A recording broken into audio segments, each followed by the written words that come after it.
practice, Ty, going in? Rivalry game, an Iowa team that's playing for a lot right now. Like, what intensity do you think is going to be required to reach on Sunday?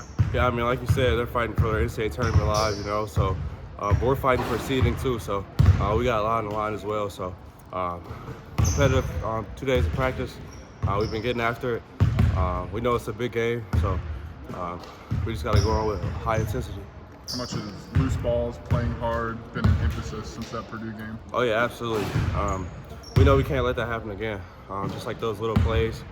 It's March time now, so pretty much it's win or go home time, so we got to be able to get all those loose rebounds, all those loose balls, and all the hustle plays matter, so it's that time and every possession counts. What have you made of the Iowa rivalry, even like maybe when you were in the recruiting process, watching games and seeing it?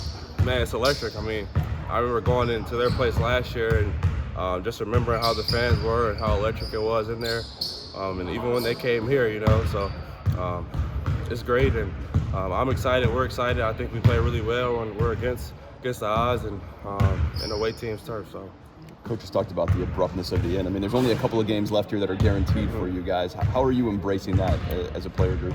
Oh, yeah, absolutely. I mean, we got a lot of seniors on our team, so I think for us younger guys, it's that time we're playing for them, you know. This will be their last college game, last regular season game, and then going to a tournament and speaking ahead, you know. So I think we're playing for them, and we know what's at stake for them, and we're just going hard for them. Coach said he talks about the bid line a little bit. I mean, you guys understand the seeds. And Say it again, sorry.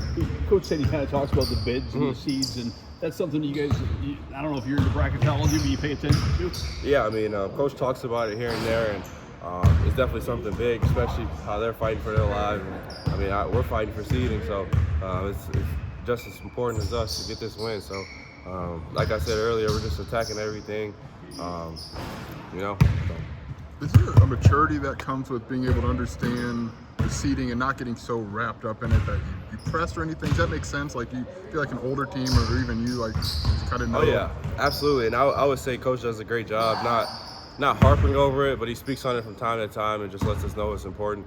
And I think all the older guys kind of relay that message on the younger guys. Like, as far as the freshmen, you know, they don't know anything about this. It's their first year, so just the older guys helping. I mean, even me sometimes, I don't really know, but so the older guys helping us out and Coach relaying the messages and letting us know how important it is. Different guys have gotten their numbers called late game, along with obviously Coleman, Damask, and Terrence are usually out there. But how have you approached that as a guy that may be out there, may not be out there, and just in terms of the rest of the team that's kind of in that mix? It's winning time, you know, so whoever Coach is rolling with, that's who he's rolling with. And I know he always wants to win, so if he has a lineup out there in the game, I know that's what he thinks is best. So, you know, we're rolling with him, we're rocking with him, and at the end of the day, we just want to win. So, you know, the loose balls and rebounds is something that you can really do. Yeah. Is that something that maybe you can show that you need to be out there then? Yeah, absolutely. I think people know what I do, but we're trying to win. At the end of the day, we're gonna trust Coach. So. Coleman's talked a little bit recently just kind of about his knee and how he's maybe managing with that maybe all season. Why have you seen him maybe handle all of that, where he's maybe not like 100% all the time? Yeah, I think he does a great job fighting through it, you know. I see him every day. He's always in here first with Paul, and I hear hours early and getting that treatment in. So he's working on it, trying to get it better. But he's done a great job of managing it, just doing what he can. I think he's done a great job of just playing through it and fighting through it and being mentally strong. And you've now gone through the Big Ten season twice. Like, what does it take to kind of ride the wave of the Big Ten, and it's 20 games and it's like up and down? Like, what have you kind of learned about managing through that? I think anybody can beat anybody. It's a long season.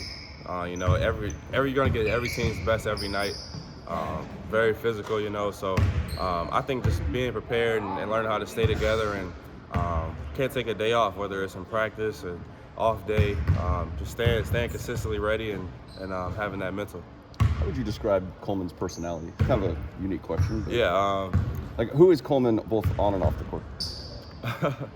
That is a unique question. First I say he's one of one, obviously, but he's just somebody who's always gonna lift you up, you know.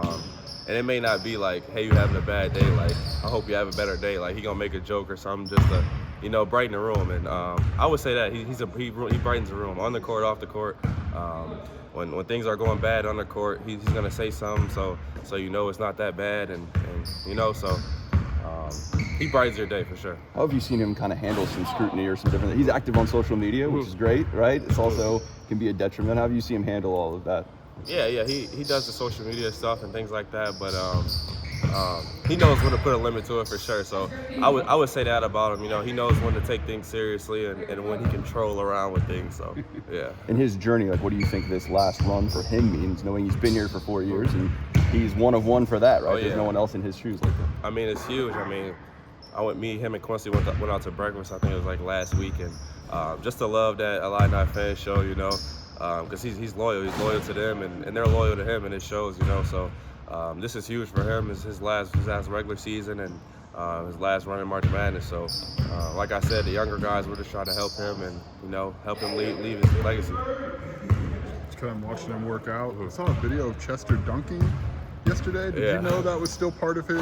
Oh yeah, I did. Actually, the other day. So he did that. I think it was after I threw him a lob and he missed it. He like, I'm gonna get that today. So you know, he always working out. Y'all know him. You know, he's full of energy and uplifted. So yeah, Coach Frey, he can do anything he put his mind to.